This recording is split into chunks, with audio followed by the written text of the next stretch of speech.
ke desa dan di situ awal ceritanya kenapa bisa ada film Dusun Mayit. Baik, terima kasih Kak Amanda. Berikutnya Gala premier film Dusun Mayit. Perkenalkan, aku Fahad Haidra. Di film Dusun Mayit aku berperan sebagai Aryo. terima kasih. Cukup? Cukup. Baik. Aku Ersya Aurelia, di sini berperan sebagai Nita. Sedikit tentang perannya, mungkin Nita yang paling sombong di sini. Wow. Salah satu alasan kenapa kita berempat bisa terjebak di Dusun Mayit gitu. Oke. Dan yang Perkenalkan, saya Randy Martin. Di film Dusun Mayit ini saya berperan sebagai Raka.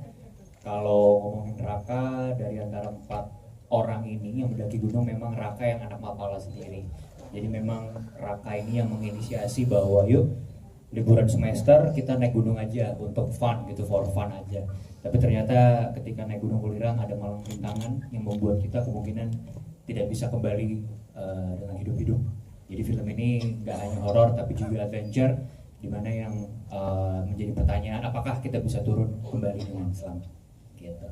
Baik, terima kasih. Satu pertanyaan. Karena memang ada satu momen Pak Rizal juga sangat aware betul, karena Pak Rizal yang waktu itu Raka harus treatment dulu, kita jangan syuting dulu. Jadi memang ada satu sequence lah ya, hampir separuh film lah, di mana Raka tuh menggendong Ersya, menggendong Nita, dan ada satu momen ketika syuting sudah ya 50% something, ternyata memang ada keluhan di punggung. Saya pikir tulang belakang, ternyata belikat. Jadi memang ada muscle soreness ya istilahnya. Mungkin dia tidak sobek tapi overuse.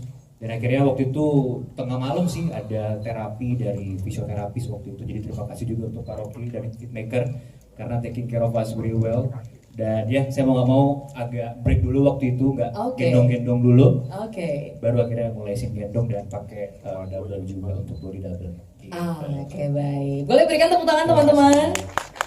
Dan tentunya kami mempersilahkan untuk sang sutradara. Dapat skrip dari Pak Rocky mengenai 4 sahabat yang naik gunung. Memang naik gunung itu memiliki 3 syarat ya untuk persiapannya. Yang pertama adalah syarat fisik harus kuat ya. Makanya sebelum naik gunung pasti harus olahraga dulu tiap pagi dan segala macam. Yang kedua adalah equipmentnya juga harus pas, apakah itu sifatnya tali atau tenda atau apapun itu. Dan yang ketiga adalah persiapan mental. Nah ternyata salah satu dari mereka nih secara mental belum siap, makanya akhirnya menemukan masalah dan itu yang menjadi titik seru di film ini. Iya, betul sekali. Mudah-mudahan filmnya menghibur dan dapat diterima baik kepada penonton. Amin. Amin. Boleh Mbak Yuni pertanyaannya. Di sini sih aku ngerasa banyak banget diskusi sama Mas Rizal untuk adegan-adegan kesurupannya, karena memang challenge-nya adalah mencari bentuknya tuh seperti apa gitu ya. Karena ya film horor kan udah banyak ya di Indonesia, dan untuk cari kebaruan itu seperti apa ya kira-kira. Dan di awal memang selama reading tuh masih nyari-nyari juga, tapi ketika di lokasi akhirnya berdiskusi langsung sama Mas Rizal juga. Terus ada beberapa part juga yang Mas Rizal tuh ngebebasin aku untuk explore sendiri gitu ya. Jadi aku ngerasa beberapa scene itu benar-benar kolaborasi gitu kerjanya gitu. Dan sangat terbantu juga karena Mas Rizal tipe sutradara yang tahu banget apa yang diinginkan. Jadi udah punya gambaran yang clear gitu sebelum masuk ke set gitu sih. Batu, Malang, dan kalau syutingnya kita memang ada ke sana beneran, tapi ada juga memang yang kita pass off sebagai hutan di sana ya, karena untuk masalah keselamatan juga gitu. Tapi juga menariknya adalah bahwa di ceritanya ini akhirnya mereka belok arah ke sebuah tempat ya, di mana letaknya Dusun Mayit itu yang tidak ada di peta. Nah inilah kayak misalnya kalau misalnya tadi dilihat ada danau ya, itu danau memang danau goib.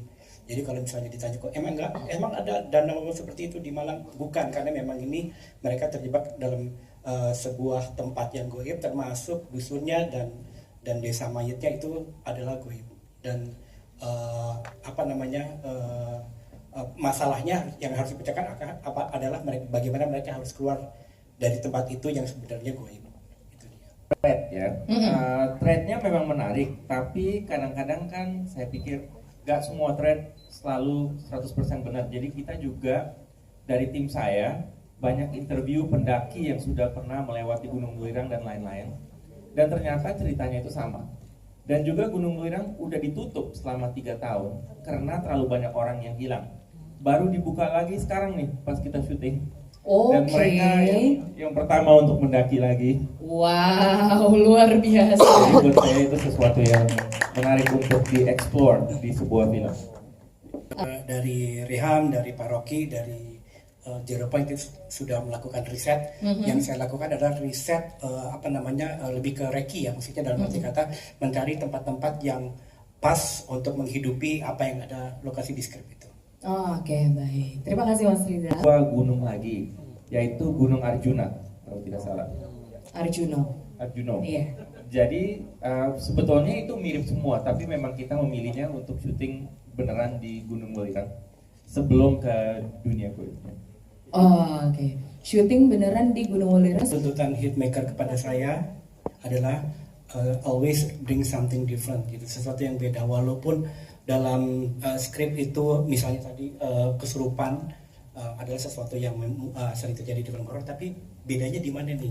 Akhirnya kita bikin yang kebalik dan dia akhirnya kepalanya muter di atas gitu. Jadi itu. Nah, salah satunya adalah pada saat saya baca mengenai penunggu gunung, saya mikir apalagi ya yang jangan sama dengan yang lain-lain. Yang udah tuh biasanya tuh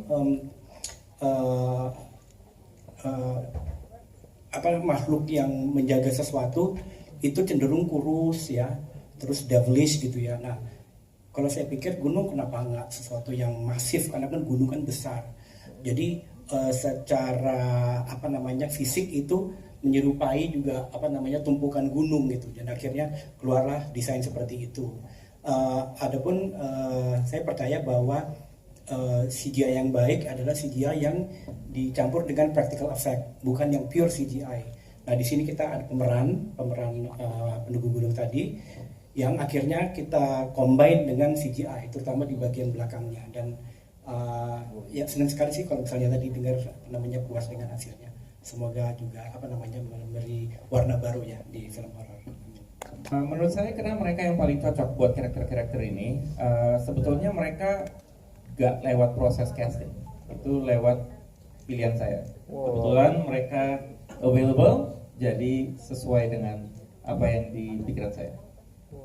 Luck banget. Tapi dia juga sempat tanya, ini beneran gue naik gunung nih? It's like, ya. Gue ngomongin tinggi-tinggi, I was like, it's okay. Tapi at the end setelah filmnya udah selesai, terakhir kan naik gunung sendiri sama Kenny. Wow, malah jadi ketagihan ya. Pak Rocky boleh tambahin nggak sih? Emang ada apa sih spesifik mungkin dengan Ersya, kemampuan aktingnya gitu, terus Randy, Fahad dan juga Amanda gitu?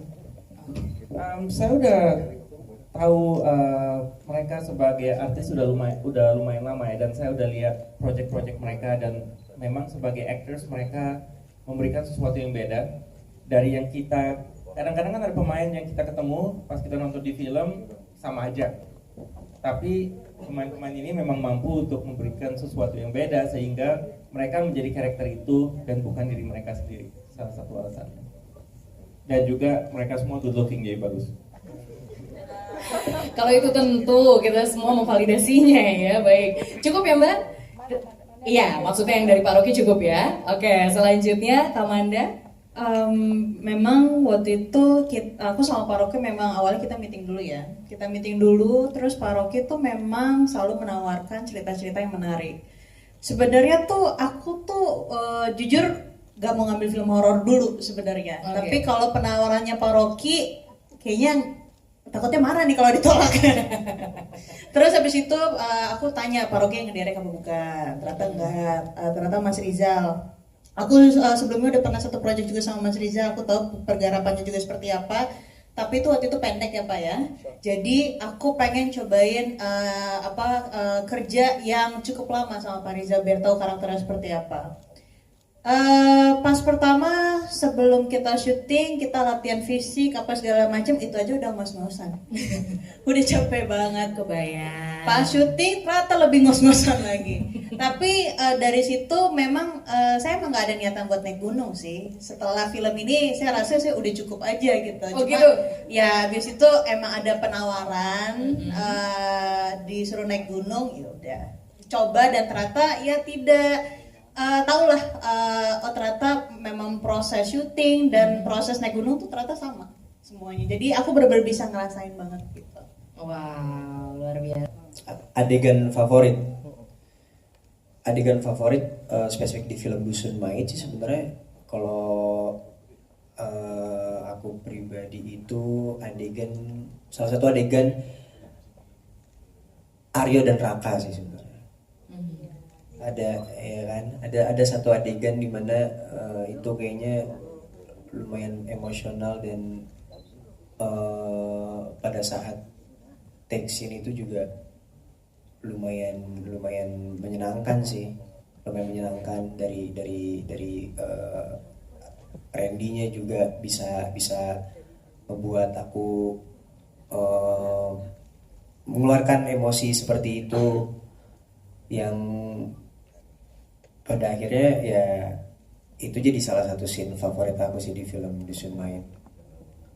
Salah satu adegan film favorit dari yang sebelumnya juga kayaknya salah satu adegan favorit film selama aku main film. Jadi memang Silakan. ada di salah satu hotel yang kita inapin waktu itu di Malang. Yang ternyata sih ada insiden yang barengan gitu sama teman-teman cast yang lain. Oh iya deh. Iya deh Ada. benar.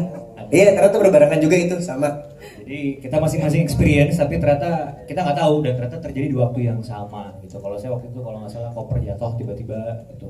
Terus juga kayaknya Ersya sempat, nanti Ersya cerita kali ya. Manda juga ada gitu, di waktu yang sama. Terus kalau scene favorit saya di film Dusun Mait mungkin ketika upacara ritual ya. Karena itu effort sekali.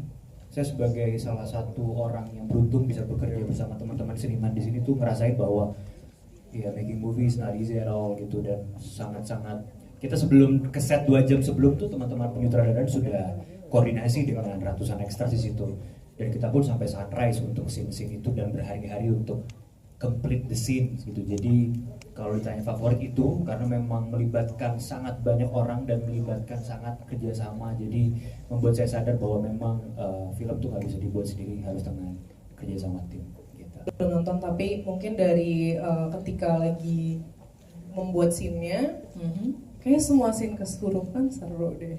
Oh, Aku suka. Sangat menjiwai kayaknya ya. Sampai suka banget. Terus mungkin selain itu adegan underwater sih, karena aku kira aku nggak akan survive. Itu diambil di hari terakhir dengan latihan hanya 1 kali untuk free dive. Dan cuma kayak 2-3 jam lah aku latihan di hari sebelumnya. Habis itu langsung di hari besoknya aku langsung take adegan menyelam itu, dan itu di kolam yang 3 meter. Dan aku harus di dasar kolam 3 meter itu. Wow. Nah, di hari H aku pikir tuh akan latihan dulu nih. Oh, kita nggak akan langsung take nih. Ya udah dibawalah aku turun ke dasar kolamnya, terus jalan. Ternyata kameramennya udah standby gitu kayak, oke. Terus aku kan di dalam air nggak bisa ngomong kan, jadi kayak, hah, apa nih udah langsung take nih kita. Terus aku kayak nggak bisa naik dulu. Nah, itulah I think bergulat dengan perasaan paniknya itu sih. Dimana itu panik banget karena ngelihat ke atas aja permukaan air tuh tinggi banget, tapi harus tetap tenang karena kalau enggak scene ini nggak kelar-kelar gitu. Kita mau kelar jam berapa? Mungkin itu sih yang jadi challenge banget buat aku di sini, dan akhirnya puji Tuhan selesai, dan belum lihat tapi semoga bagus dan semoga bisa dinikmati sama teman-teman gitu. Amin. Hotel di Malang. Nah, ini dia nih yang kita tunggu-tunggu. Aku tuh udah takut banget ngelihat ke satu cermin ini di dalam hotel kita. Oke. Jadi ada cermin di sebelah kiri kasur. Aku tidur menghadap ke arah sebaliknya karena aku takut ngelihat cermin ini. Tiba-tiba di tengah malam aku tuh rep-repan ketindihan. Yes. Kebangun melek, terus aku ngelihat ada bayangan tinggi besar kayak samar-samar, terus dia jalan menuju ke cermin ini. Terus aku cuma bisa melek dan kayak nggak bisa gerak sama sekali, aku nggak bisa manggil siapa-siapa, kayak paralyzed aja gitu. Terus ya udah akhirnya ketika kebangun aku udah keringetan banget dan ya aneh aja lah itu experience itu. Dan kebetulan kayak ada aja yang kopernya jatuh tadi, terus nah jamnya kurang tahu pokoknya tapi di malam yang sama itu gitu. Oh, oke. Jadi ada aja gitu beberapa orang di malam itu gitu. Oh, oke. Berarti Kak Amanda juga mengalaminya begitu mungkin? Kebetulan asisten saya kayak setan sih, jadi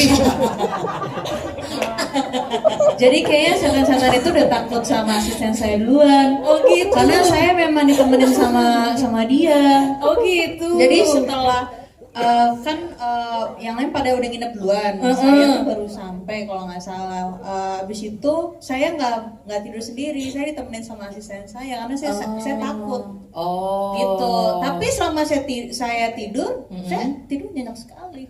Oh, aman aja. Enggak, mungkin setannya takut sama asisten saya. Iya benar kayak, wah permisi kalau yang ini nggak dulu gitu kali ya. Mungkin. Oke, terima kasih.